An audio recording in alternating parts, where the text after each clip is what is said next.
Good day and welcome to our December 3T Webcast. 2022 is here. What's next? I'm Alan Falcon, the CEO of Cumulus Global, and I want to thank you for taking time out of your busy day and week to join us here, whether you're attending on the live broadcast or watching this recording on demand. A reminder that for preventing disruption, the audio is muted. So if at any point in time you have a question or comment, along the top or right-hand side of your screen, you'll see an icon. One of those opens the questions window. That's the best place to reach me. I can track the questions, make sure we get them all answered before we wrap up here today. As with all of our webcasts, the session is being recorded. We try to get them posted up on a private YouTube channel within 24 hours. Once we do, we'll send you an email. Please feel free to share the link with your colleagues if you think they might find the content valuable. And a general reminder that webcasts like this, like a Third Tuesday at 3 webcast series, are only one type of resource that we offer in our resource center on our website. We have a blog, a library of ebooks and white papers, and we also have our Coffee and Clouds webcast series. Those webcasts tend to be very specific topics, shorter in duration.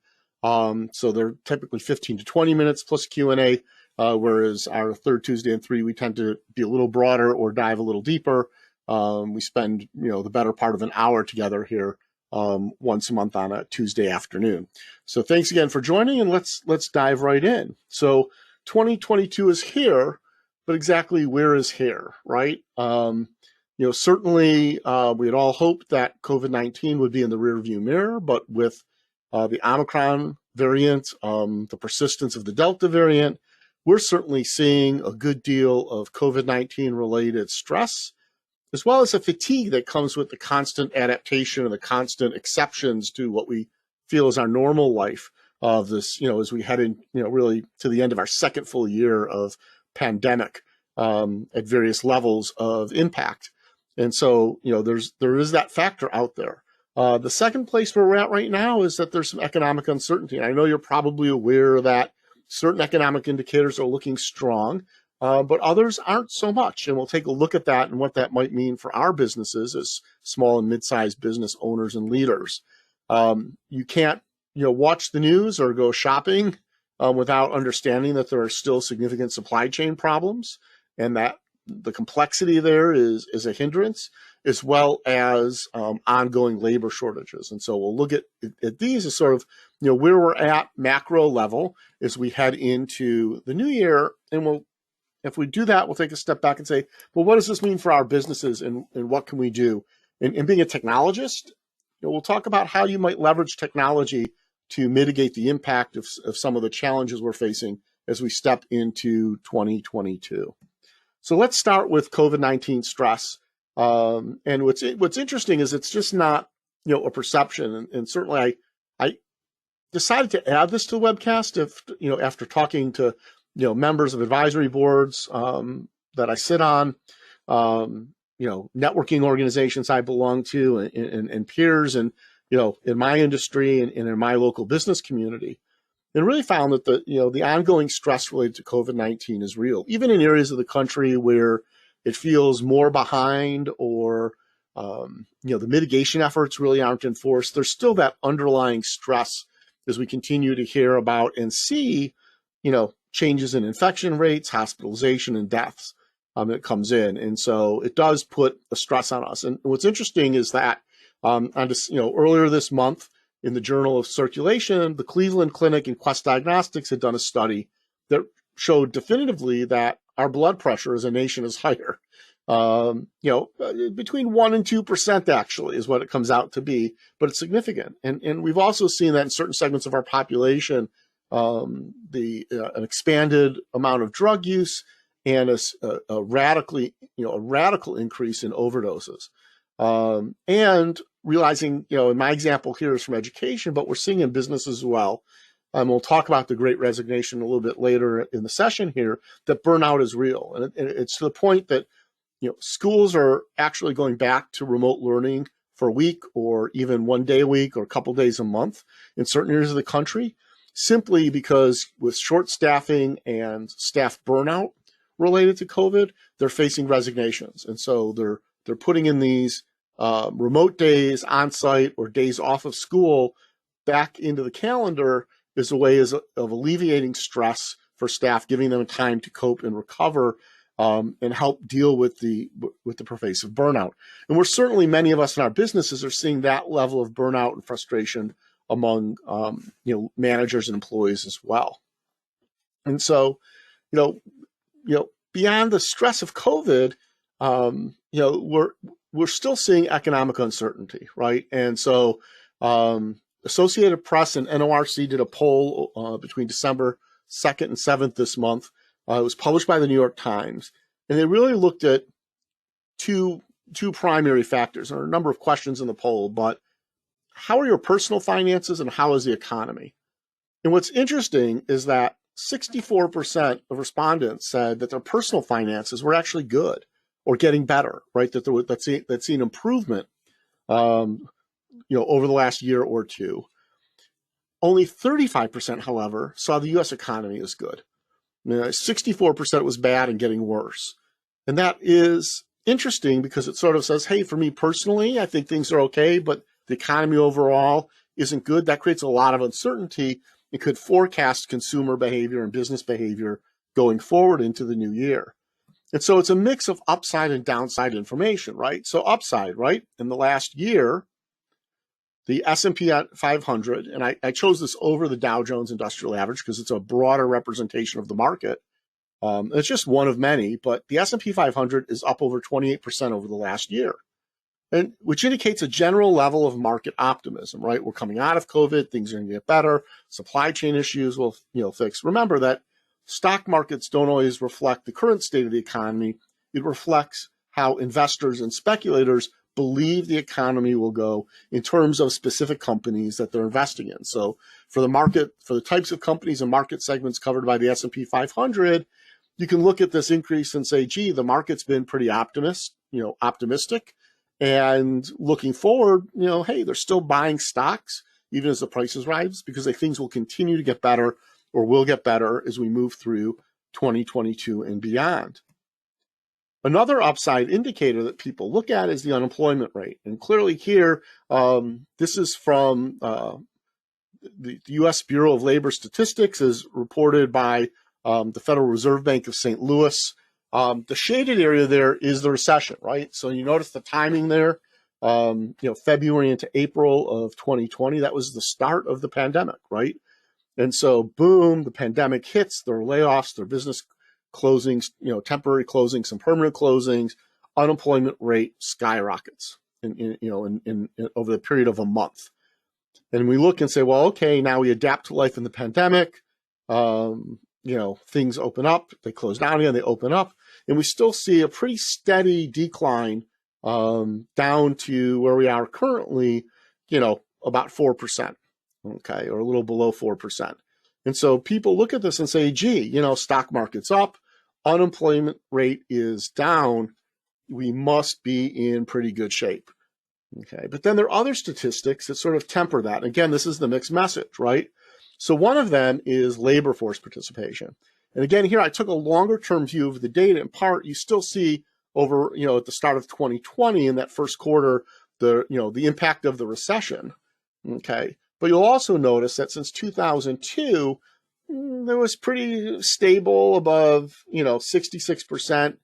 We had the recession and, the housing, bubble burst sort of in 2008, 2009. We dropped, a percentage to 65%. And there it sort of declined following that recession, and then we sort of stabilized at 63%. What you'll notice, however, is if you look at the timing of the recession in 2020, that the drop started slightly before the recession and certainly bottomed out at the end of that recessionary period. That's the initial impact, those initial 2 months of COVID-19 and the launching of the pandemic and the uncertainty that brought into the market. And you'll see, a reasonable early bounce back that, if you recall, was sort of a surprise, but then it hasn't really moved much since. Okay, and so there's a concern about labor force participation. In part, we'll talk about the labor shortage and the impact. I mentioned that in the outset. There are a number of forces at play here around labor force participation.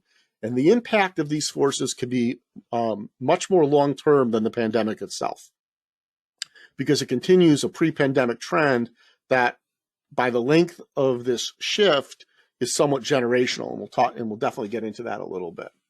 Another statistic I came across, and this is the official name from the U.S. Bureau of Labor Statistics, and it's the misery index, right? And so this takes the unemployment rate year over year and the consumer price index increase on a monthly basis, looking, current month versus a year ago, and it adds them together. And why do they do that? Because if unemployment is really low and the CPO is low, obviously low misery, right? Well, if unemployment's low, but consumer prices go up and we're facing consumer inflation, then yeah, there's some misery there. Or, if unemployment's a little higher, but, there isn't really inflation and costs aren't going up, not so miserable as both unemployment on the rise and consumer price index on the rise. What's interesting is we've seen how significantly the unemployment rate has dropped over the course of the last 2 years, over the course of the last year. And yet, looking from 2020 to present, again, you see that spike in early 2020 where we had a huge increase in unemployment and then it dropped back down. And as it's recovered, though, the misery index hasn't really gotten back to where it was pre-pandemic. It's still up there. And that's reflective of the fact that labor participation and is down, consumer price index, inflation is up, at least in the short term. And so there's some balancing things. So this is definitely part of the mixed message. And that mixed message, we talk about inflation, it's got negatives and it's got positives. A negative is certainly, that as, the adjusted numbers for November, 6.81%, which is a national average. It varies. There are areas of the country where it's lower. There are areas of the country and metropolitan areas where it's higher. On the other side, right, low-income wages are continued to grow more than the rate of inflation, right? So when we look at real wage growth, by wage quartile, you'll notice that, from, pre-pandemic, from November 2017 to 2019, the economy was doing okay. Most people were seeing wage growth, 1 to 2% above the rate of inflation. Starting November 22, looking to November 21, which is really, 4 months before the pandemic or leading into it, when we first became aware of COVID-19, the pandemic and the recovery that we've been going through and the ongoing impacts of COVID-19 and the pandemic, we see that the lowest income people are still seeing wage increases that are outpacing the cost of living. And so they're still seeing real wage growth, which is important because that's where people move into the middle class. That enables people to, elevate their situation, to spend more, to generate more business for the small and mid-sized businesses that they do business with and buy from. And so on the consumer side, that's a driving factor, right? And you've probably heard of economic theories, right? That a dollar, a $10 bill into the pocket of someone who works and lives at minimum wage goes back into the economy immediately. It's going to be spent on things they need, on priority items. Whereas, a $10 that goes into the hand of someone middle class or upper class, and one of those upper, the two upper quartiles of wage earners, if you will, might not make it back into the economy right away. It might go into savings. It might go into investments. It might go into things that don't have the near-term economic impact. Okay. And our economy, while it's a service and information economy, is still highly consumer-driven. That, consumers consume, that generates business, which triggers the business-to-business interactions throughout the economy for those of us in the B2B space as opposed to the B2C.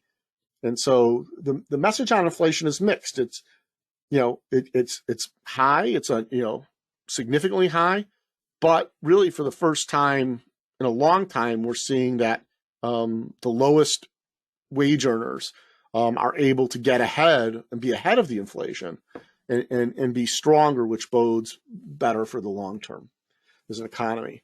And so when we look at overall across all earning level and you look at real earnings, you'll see again here, you can see the impact. And And interestingly enough, because the economy shut down during the pandemic, you get an artificial bump in real earnings.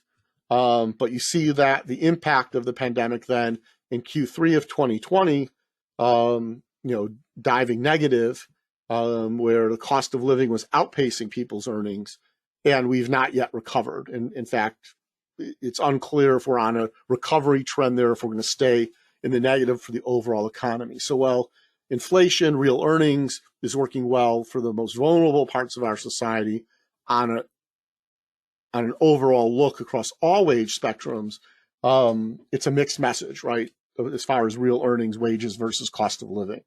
And that has, impacts going forward, to the economy, and will hit different, small, mid-sized business, our customers differently, directly or indirectly, right? So for our customers in discretionary, what I would call discretionary industries, such as restaurant groups, hospitality, entertainment, you might see less people spending money on those items as they feel, they feel confident about their personal financial situation now, but not about the economy. They may want to start saving or continue to save. You may see other areas of, the economy, grow. And we've seen some of that in the pandemic, right? With people being at home, and certain expenses like commuting and other things going down, or childcare going down. They've used some of that income that becomes discretionary. Furniture sales are up, decorating, other ways that people improve their lives, have increased. And so again, mixed message on real earnings. It's unclear whether we're in a recovery or we're going to stay negative for a period of time as we continue on the tail end, hopefully, of the COVID-19 pandemic. Then there's the supply chain woes. And for most of our customers, you've tried to buy something online, you've gone into a store, and haven't been able to get the specific product you're looking for. Maybe you've ordered things that, haven't come in. As a technology provider, I can tell you that we have customers that need specific technologies. They've been manufactured, they've been ordered, and every couple of days the delivery date gets pushed out by a couple more. And so components and systems that we were expecting to be available and delivered in the summer are still in transit, if you will, and haven't made it to the distribution warehouse, right? And so one of the challenges with the supply chain woes and it's sort of illustrated by this graphic that was published by the New York Times not too long ago on December 5th, is the interconnectedness of the different factors leading to supply chain issues and straining supply chains, right? And certainly, major components are, we have a shortage of components and durable goods and labor shortage. Some of these are things that we're paying for because of the way our economy was set up pre-pandemic, right? So just-in-time inventory, just-in-time distribution and manufacturing is great when it works, right? Because each piece of the supply chain is optimized for optimum efficiency, for best possible efficiency and performance. And that's great, right? You've got your component, if you're a manufacturer, for example, you've got your component manufacturers, maybe they're overseas. You're able to project how many widgets you're going to produce, and therefore how many parts you need and when you need it. You understand the shipping timing and the manufacturing lead times for factories elsewhere in the country or overseas, and you work it backwards and you manage your purchasing so that you don't need space and manpower and resources to manage large levels of inventory.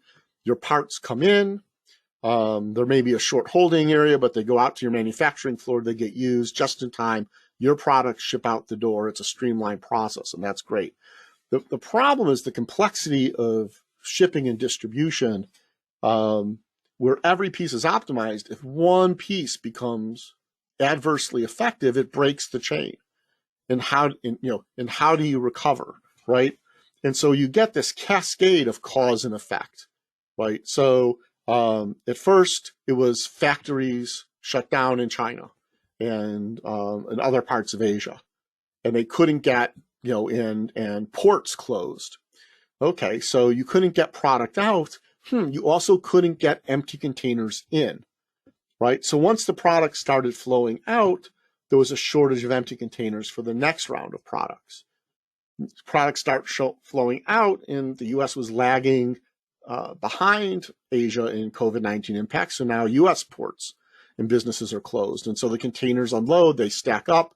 Now there's no room to unload more ships. You don't have enough trucks or space to move the containers out of the port. And the brayage process to get them, unloaded and into trucks that go across the country. And oh, by the way, we have a shortage of truck drivers that greatly predates the pandemic. And all of these things come into play. And so my concern in sort of the direction we see, the pandemic is it didn't create supply chain woes. They were there and the system was stressed. The pandemic, simply exasperated them and brought them to the breaking point. And those pre-pandemic issues still remain. We have part of the labor shortage is a dramatic shortage of truck drivers and an aging population that's leaving the workforce without young people entering it as not just a short-term job, but a long-term career, right? We've seen the shift in purchasing. And even though it's still a relatively small percentage of all goods and services purchased, the move to online, increases in some respects the demand for efficient distribution, right, and warehousing space. And, that's been thrown asunder by the pandemic. I talked about the impact in just in time, where if you break anything in the supply chain, it's hard to recover. And then also, sort of our reliance on imports of durable goods, and even components for that matter, really puts, health issues and economic issues globally will impact things domestically as far as our economy goes.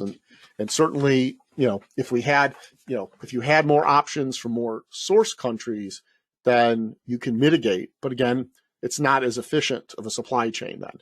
And so the drive to have every step in the supply chain be as efficient as possible, the analogy I'll use is, back when I was in high school, it's back, way back in the day, I'm old, way back in the day when we had component stereos and you bought your amp and your preamp and your tape deck separately and your receiver for radio separately, and you had a separate turntable and you put them all together and you bought your speakers. And I remember a relative of mine had earned some money and he went out and he got, the best amp, preamp, tuner, tape deck, and turntable he could afford. And he was going to wait to upgrade the speakers till he had more money. The problem was, even though he had the best in class of amp, preamp, tuner, tape deck, and turntable, the music didn't sound any better because the quality of those products were negated by the quality of his old speakers, right? And so instead of going for best of breed for every single component, if he had focused on best fit and balanced his spending on the components and the speakers, he would have ended up with a better sound, a better quality result. Now, that's not to say when he eventually was able to save enough money and get best-in-class speakers that he didn't see a better improvement. But that took a while. And that's sort of the situation we're in with the supply chain as an analogy. The supply chain is optimized where each player is a component and they work to the best efficiency for themselves, best of breed for themselves, but not necessarily for the best fit with the overall supply chain. So a weak link or a failed link can disrupt the whole process and make it difficult to recover. And it takes a longer time to get the resources and the resolution in place to recreate the balance and the fit among all the components. And so that's where we are. So I don't expect supply chain woes to ease up anytime soon. This is a systemic issue that's going to require some pretty, potentially bold moves in how we look at manufacturing, distribution of goods and services. Okay, labor shortage. We're hearing about it. It's in the news. We're talking about it. Those of us who are looking to hire people are struggling to hire people. And it's easy to say, well, this is because of COVID-19 and people don't want to go back to work and et cetera, but it's actually broader than that. There's a whole range of issues, some short-term, some long-term, that come into play. First and foremost, and this predates COVID by years, is we are facing a generational shift. Okay, and you can actually see in this graph of data from the U.S. Bureau of Labor Statistics that there has been a growing number of job openings that outpaces the growth, right? If isn't consistent with the number of people who've quit, which could be leaving the workforce or switching jobs, and layoffs and discharge, and that gap is widened, right? And that's important because what we know is that our baby boomers, which is the largest generation, is hitting retirement age, and they're aging out of the workforce. Gen Z, our youngest generation, or the generation that's entering the workforce now, is smaller, and it's too few. And the nature of the work they're doing and the style of work reflects the shift in our economy and the shift of desirable jobs, right? This is why, we're lacking in tradespeople and construction. This is why, we can't find people to move into service industries. It's why we struggle to find manufacturing jobs, or, a whole range of sectors are struggling with finding enough people. And so generationally, even before COVID, even before other factors, generationally, we're seeing a shrinking workforce, even as our economy continues to grow, and that's a stress. Add to that pandemic retirements. As soon as it became clear that this pandemic was not, oh, we're all going to lock down for 3 weeks and we'll be okay type thing, and it was going to go on for months, maybe longer, we saw, and businesses were slowing down or shutting their doors temporarily. We saw a slew of corporations who offered packages for early retirement. And we saw other people who got to the point and said, you know what? This thing's going to go on for a while, and I'm a year away from retirement. I'm going to talk to my company. I'm going to just take the step now. They'll save money. They won't have to pay me, right? I'll get a package. I'll retire. Maybe as the economy recovers, I'll do something else. And a lot of people with enough, were in a position privileged enough where they can do those pandemic retirements. The next component that we saw hit, and this is, I find fascinating. It's the quality of life versus income, right? A number of 2-income households dropped to 1 income or no income. And with work at home and increased time with family, people's perception of the work-life balance has changed, particularly with the ability to work remotely and avoiding commute time and things of that nature. I mean, we hear stories in the press even now about companies that when they're ready to bring employees back to the office, aren't sure how many are going to want to and whether or not they should be forced to. Right? We have a shift in expectation and working style because of that work-life balance and the quality of life.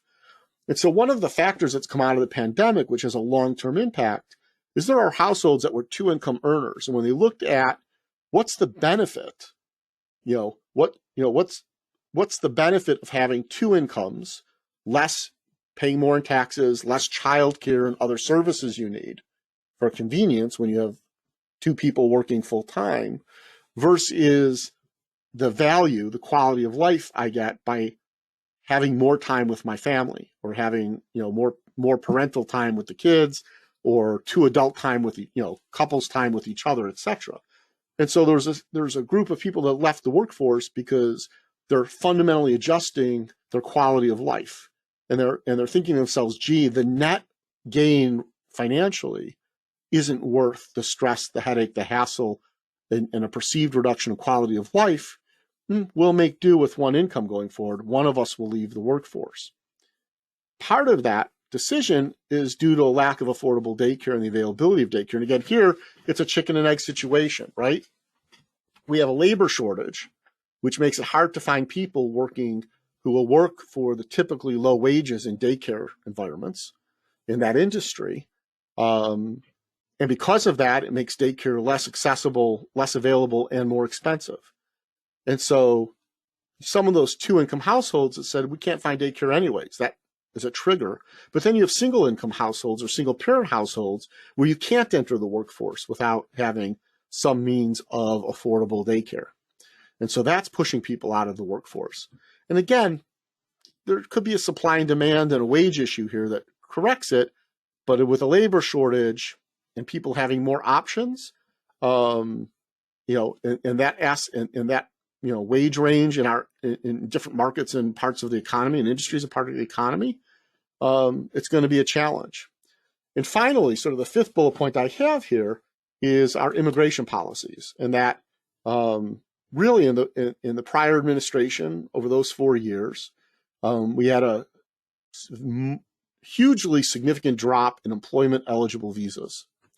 And so at a time when we have a generational shift within the US where the number of people who are born and ready to enter the workforce is significantly less than the number of people who've been in the workforce and are aging out naturally, where do you make up the difference, particularly as the economy grows? Well, a large source of that labor is through immigration. And it's immigrations at all level that's been cut back. It's immigration at, the seasonal workers who come into the US to help with agriculture or food production and distribution, all the way up to the fact that, we have individuals from, foreign countries attending our universities and colleges earning advanced degrees who aren't easily able to turn their student visa into a work-enabled visa. And they have to leave the country or go to a different country to find employment and start their careers. We've got that brain drain as well. And so we look at the labor shortage in terms of work-eligible visa issuances.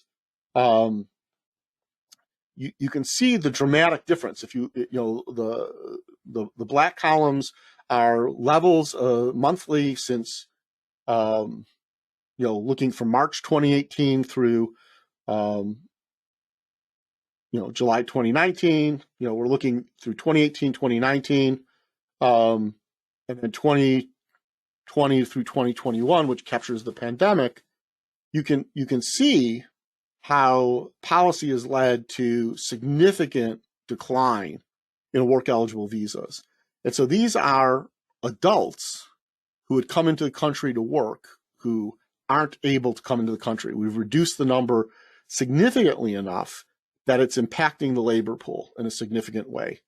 And what's interesting, as I said earlier, is this is consistent across all visa types. So it's different, it's workers for just industries and jobs and functions and roles across the entire spectrum of our economy. And you can see that while there's been some recovery, it's still not enough to get back to a level where we can address the labor shortage. And again, this is a systemic issue that requires policy change and action, both in Congress and the executive branch. So we put this as a long-term impact, long-term risk. We do not see the labor shortage going away anytime soon. And so there is an issue with labor shortage that we always, that economists like to look at, and even the Federal Reserve looks at when they talk about whether, inflationary is sustained or it's temporary. And one of that is what's happening with productivity. And what's interesting is when we look at productivity, whether we're comparing it from the prior quarter on a quarterly basis, and we're comparing whether the previous quarter or the same quarter from a prior year, when you look at from 2017 through where we are through the third quarter of 2021, you can see that it's been inconsistent productivity growth, right? And in fact, Q3 2021, we saw a pretty significant, almost a 6% drop in worker productivity. Now that drop does reflect staffing shortages and supply chain issues and the cascading effects of those in our business. What's unpredictable with respect to productivity right now is hybrid and remote work. The Westinghouse experiment from back in the day said if you change the level of light in the factory, productivity increases. So they changed it and they left it there, and productivity slowly returned to where it was. So they lowered the lighting, and productivity jumped again. It was almost, what was learned is that the change is necessary, but once you hit steady state, you'll see a decline. So we saw a boost in productivity for hybrid and remote workers, but now as companies have and evaluate return to office plans and when and if that might happen, and the uncertainty there, it's unclear whether our resulting nature of work, hybrid, remote, in office, will foster or hinder productivity. And that unpredictability is a little bit scary in our eyes and as we look forward. And why? Because there's no way to know till we get there. Obviously, that's what unpredictable means. But also, how do you correct it if something's wrong? And how do you know that just because someone wants to work remotely, that's going to be the most productive for them, versus someone who might be better working remotely or better working in the office who doesn't want to. And so it's going to be complicated. It's going to require a lot of management. What we do know is that there's going to be some different mix of in-office and not in-office work. And that is again, as mentioned earlier, it's a fundamental shift in how we perceive work and how we perceive and appreciate our quality of life. And yeah, that could dissipate over time, but this is a societal change we're facing right at this point. It's not a short-term thing. And so we have, as small businesses, we have to be ready to deal with that and make any work environment that we end up with as productive as possible.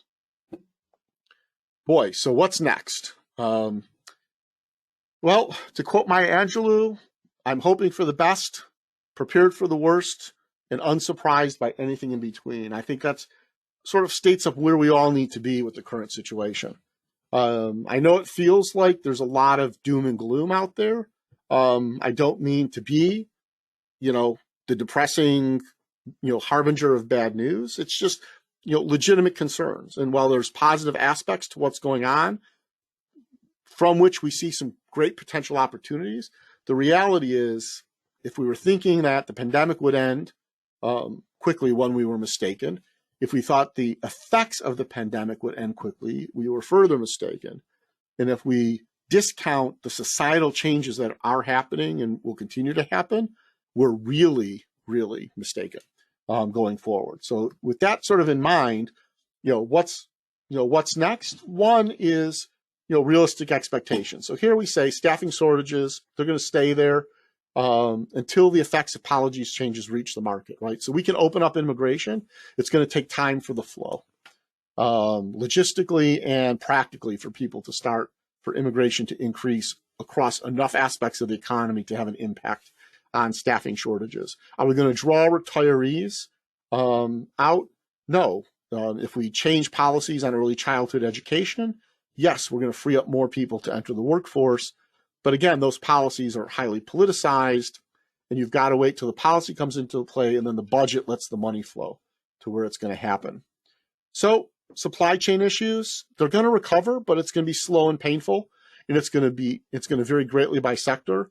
And just don't be surprised if the sector you're involved with, the supply chain appears to be improving, and it's 3 steps forward, 2 steps back, 4 steps forward, 1 step back. There are going to be fits and starts as the best of breed at each step mitigates to become best fit, and we get the system working together, and then the system itself works to become more efficient. The market perception of inflation. Right now, inflation with strong wage growth is seen as a good thing, and that will be the case until it's not good. And I can't tell you when policymakers and consumers and businesses are going to see it that way. I know in some sectors of the economy, the wage growth is seen as an existential threat. In other areas, it's not taken that way because of what it's enabling communities and local economies to do. So to sum it up, we've got disparate economic factors that are going to mean some continued uncertainty. So, what are the action plans, right? So what do we do with this information other than, crawl into bed and put our head under a pillow and try and sleep it off? We say focus on productivity, right? And not just getting each employee to do more. It isn't about the quantity of output even, and it's about more than the quality. It's about what are they actually working on? So we want to empower employee productivity, but we also want to focus employees on high value work. And this is where IT can help, right?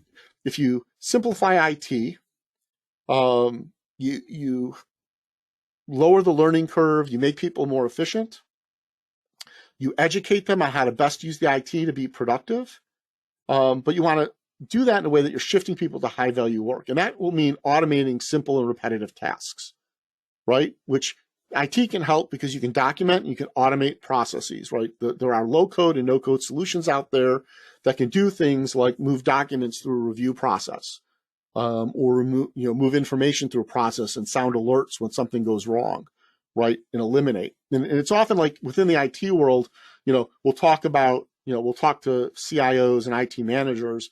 And one of the examples we'll use is, okay, you've got a database person, right?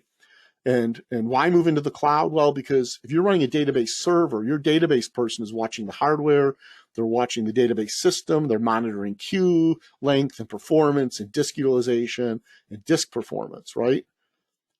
If you move it into the cloud and the cloud provider takes all of those, what does your database person do? They analyze what data you're using and how.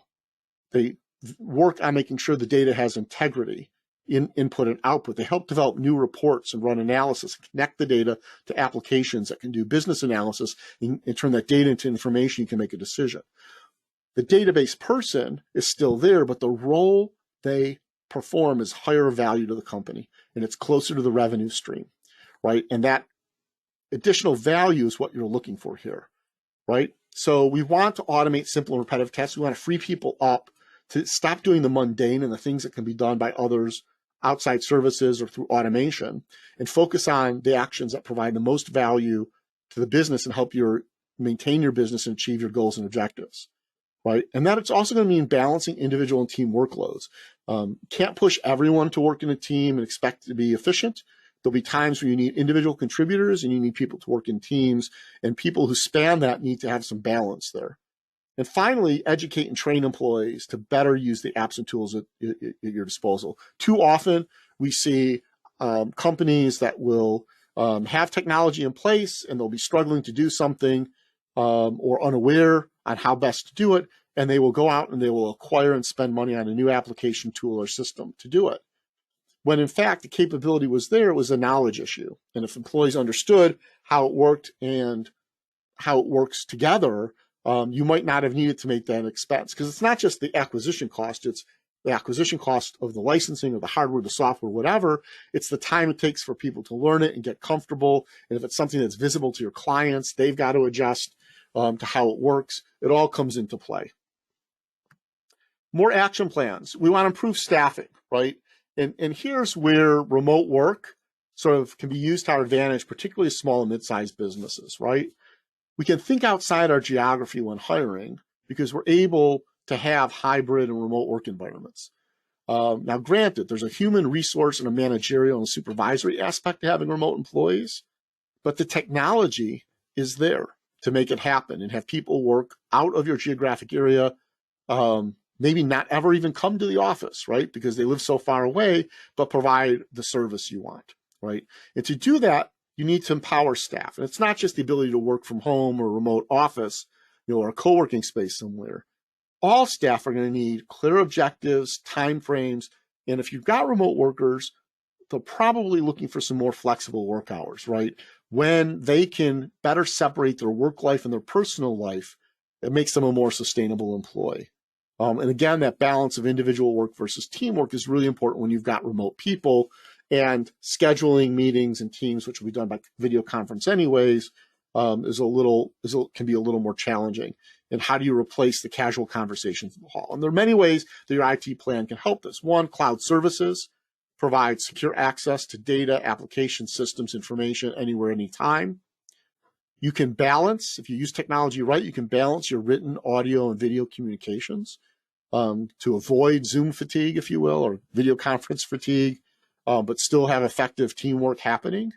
You can have not only serial collaboration, which, hey, it happened. Serial collaboration was much more common when we were all in the office together historically, and how documents move through projects and efforts move through projects.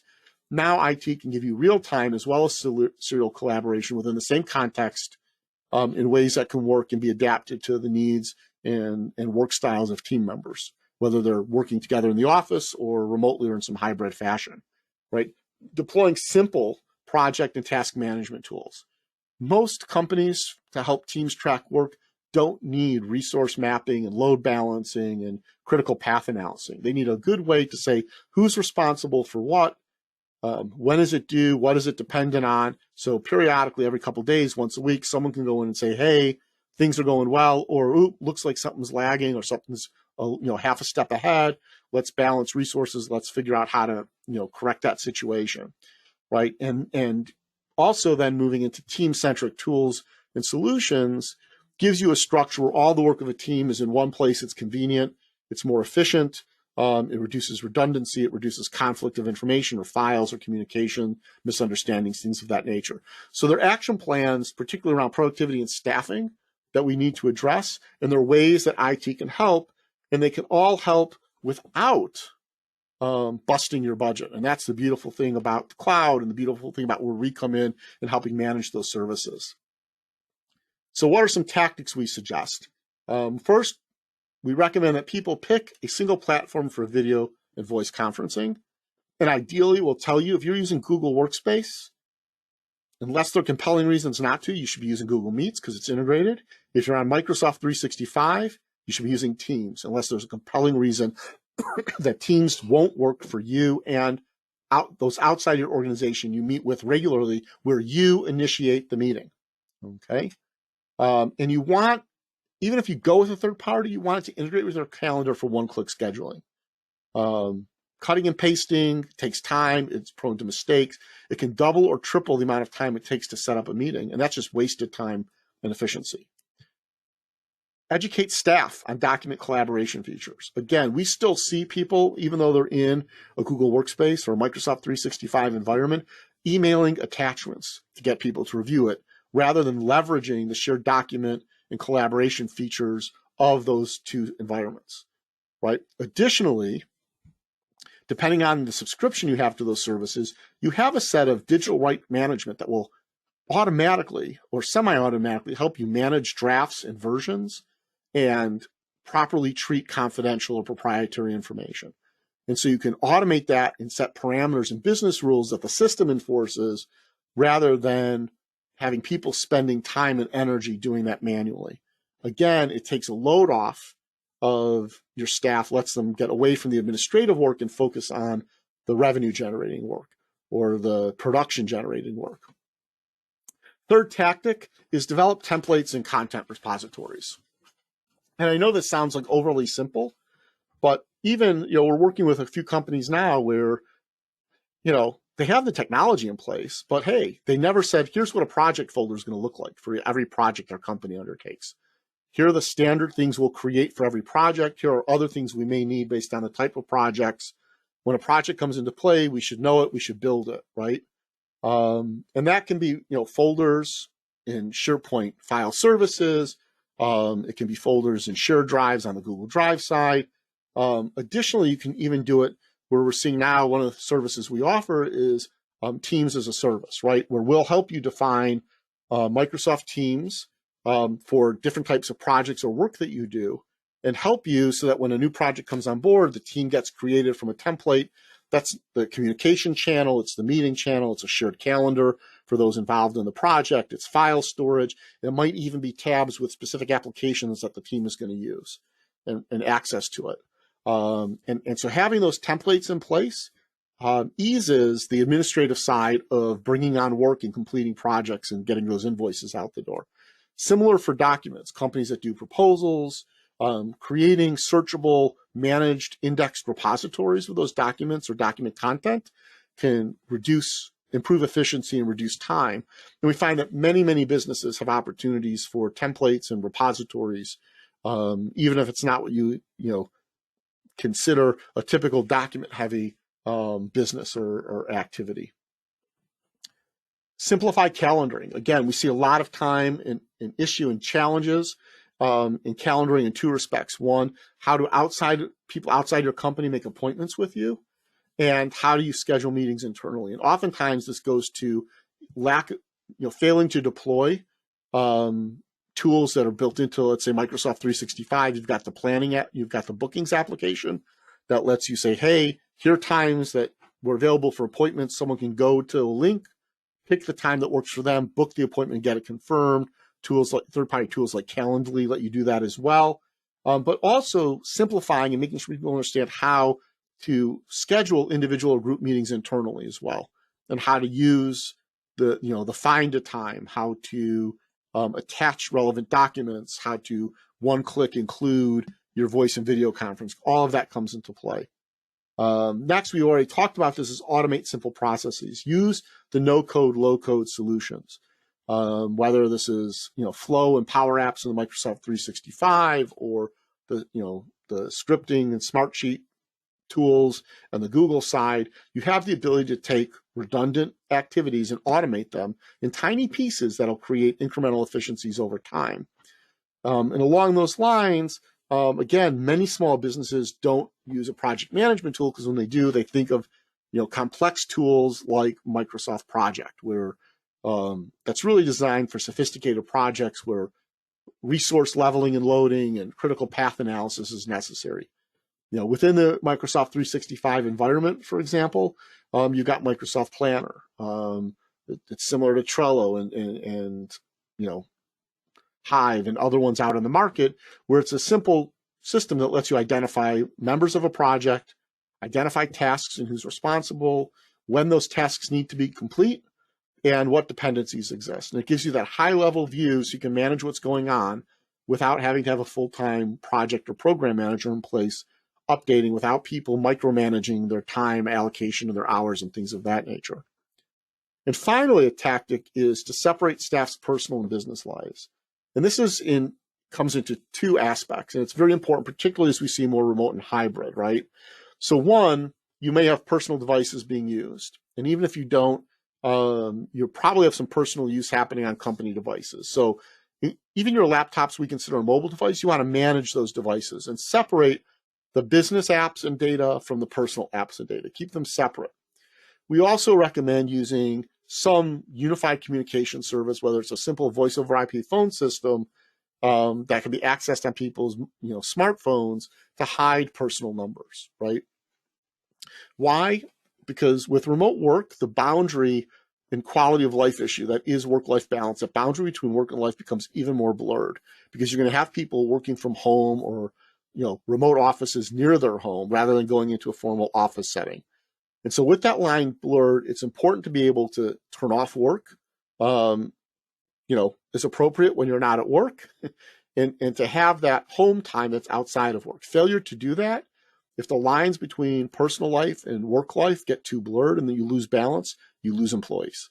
They're going to go somewhere else where they have that definition, where they have that boundary, or they're going to become unproductive, they're going to burn out, they're going to leave. And so from a technology standpoint, you can do things to help employees separate their personal and business lives. It's a quality of life issue that will create more efficient, more productive, more loyal employees.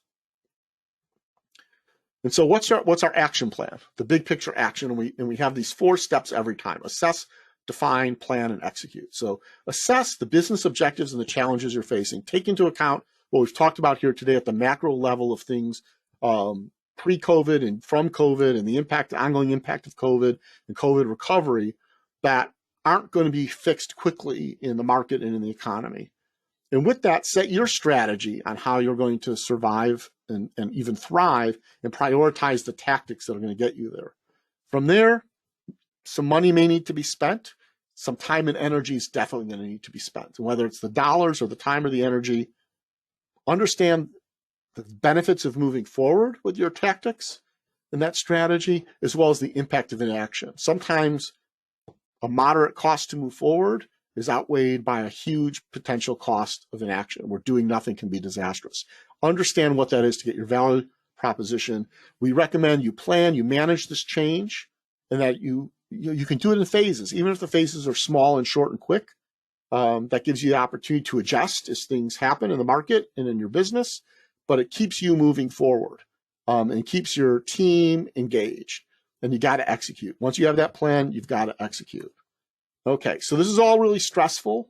A lot of concerns about economics and markets and impact on our business. And certainly there are things we can do as managers, as business owners, as leaders, and technology can help. But given the stress of it all, I thought I would just share cute dogs of Cumulus Global. These are all puppies and dogs that belong to myself and members of our team here. Just take a look, take a deep breath, relax, feel the love, and we can move on from there.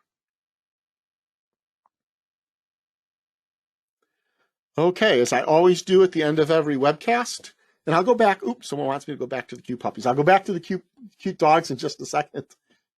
Any questions or concerns, any ideas you want to, now's the time to open up that Q&A window and ask. I'm going to move forward, share our contact and my contact information, and then wrap it up so we have a nice clean recording to go on demand.